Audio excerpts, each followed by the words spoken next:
নমস্কার বন্ধুরা, আজকে আমি একটা তেলে ভাজা রেসিপি আপনাদের কাছে শেয়ার করবো। আর এই বৃষ্টি পড়ছে, বৃষ্টিতে কিন্তু এই ঠান্ডা ঠান্ডা ওয়েদারে তেলে ভাজা কিন্তু খেতে ভালো লাগে।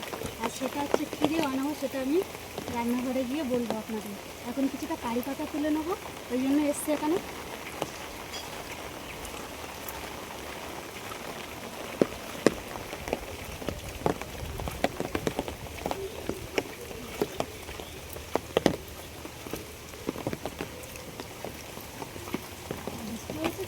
আগাছা পুরো ভর্তি হয়ে গেছে, একদম পুরো ভর্তি হয়ে গেছে।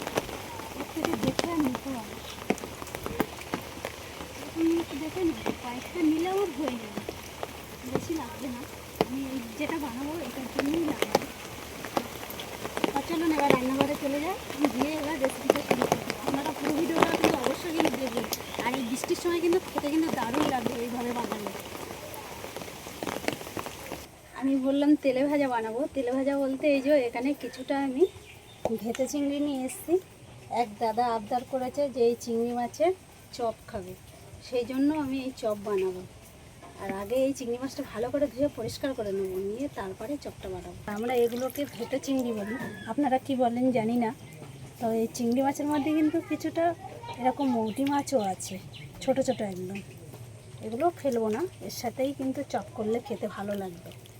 আর এই বর্ষার সময় তো একটু মুচমুচে করে করব, একদম সন্ধ্যার টিফিনে একদম মুড়ি দিয়ে জমে যাবে একদম খাওয়াটা। ভেতো চিংড়িগুলো তো ভালো করে ধুয়ে পরিষ্কার করে নিয়েছি। এবার এর মধ্যে কিছুটা পেঁয়াজ কুচি দেবো আগে,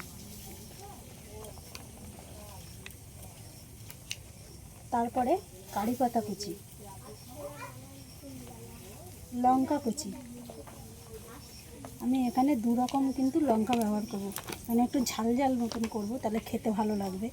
এখানে নিয়েছি শুকনো লঙ্কা, হলুদের গুঁড়ো আর স্বাদ মতো লবণ, গ্রেট করে রাখা আদা আর রসুন। আপনারা চাইলে এটা বেটেও নিতে পারেন। তারপরে দিয়ে দেবো অল্প করে একটু গরম মশলা।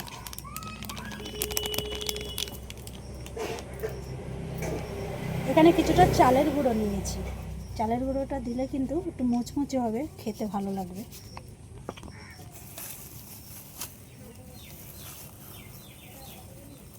তারপরে দিয়ে দেবো বেসন, এটা যতটা লাগবে পরিমাণ মতো আন্দাজ মতো নিয়ে নিতে হবে। আর সবগুলো একসাথে ভালো করে মাখিয়ে নেব। এখানে কিন্তু জল দেওয়া আর লাগবে না, কেননা চিংড়ি মাছটা নরম, এই এতেই হয়ে যাবে। একটু শক্ত শক্ত করে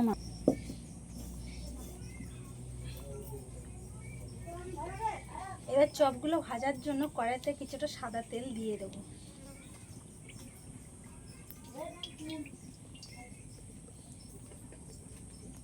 এবার তেল গরম হয়ে গেছে, এবার চপগুলো বড়ার আকারে ভেজে নেব।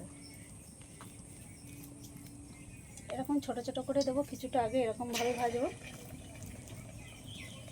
তারপরে আবার কিছুটা একটু অন্য ধরনের করে ভাজবো।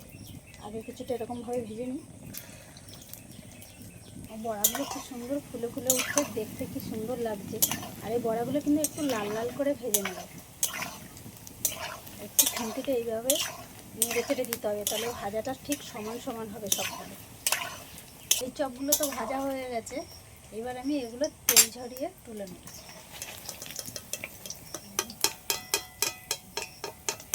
একরকমভাবে ভাজাটা হয়ে গেল।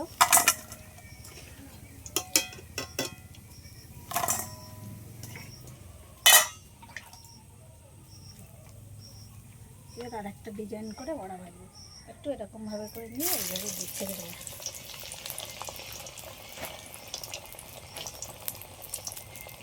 এগুলো এক সাইড ভাজা হয়ে গেছে, আর এক সাইড এরকমভাবে উল্টে দিচ্ছি। কত সুন্দর চপের মতো লাগছে না দেখতে? দেখে মনেই হবে না যে এটা চিংড়ি মাছের চপ হচ্ছে, আলুর চপের মতোই লাগছে, কিন্তু এতে কিন্তু দারুণ লাগবে। চাষ করছো? এক বিঘে পাতা হয়ে গেছে না, ধান ফেলাইতে পাতা জলের 5 দিন ফেলাইছি। বৃষ্টি যা হচ্ছে তা ডুবে যাচ্ছে না চাষা? দিদির সঙ্গে টাইল পর্দা আইল বেঁধে তো শেষই আসলাম না, শেষই এই এই আসতেছি। চপগুলো ভাজা হয়ে গেছে, তুলে দিচ্ছি। দাদু এই চিংড়ি মাছের চপ খেয়ে দেখো কেমন হয়েছে।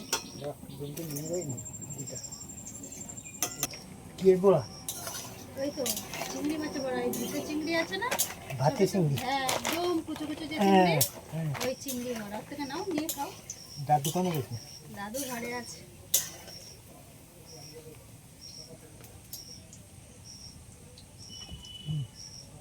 এদিকে ফেরো। কেমন আছে? ভালো হয়েছে। ভালো আছে? আগে সে ভিডিও কি ফাটাইলে? হুম। ওই মুড়ি দিয়ে কিন্তু বেশি ভালো লাগে খেতে, তাই না? মুড়ি দেওয়ার লাগে। হ্যাঁ, সন্ধ্যার সময় বসে বসে আর মুড়ি দিয়ে খেতে হবে, তাই না? হুম। চপটা তো বানানো পুরো কমপ্লিট হয়ে গেল, আর খাওয়াও হয়েছে। খেতে কিন্তু দারুণ হয়েছে, এক দাদু খেয়ে বলেছে। আর আমার এই ভিডিওটা যদি আপনাদের ভালো লেগে থাকে, আমার চ্যানেলটিকে সাবস্ক্রাইব করুন, লাইক করুন, শেয়ার করে বন্ধুদের পাশে থাকবেন। আবারও দেখা হবে পরবর্তী ভিডিওতে।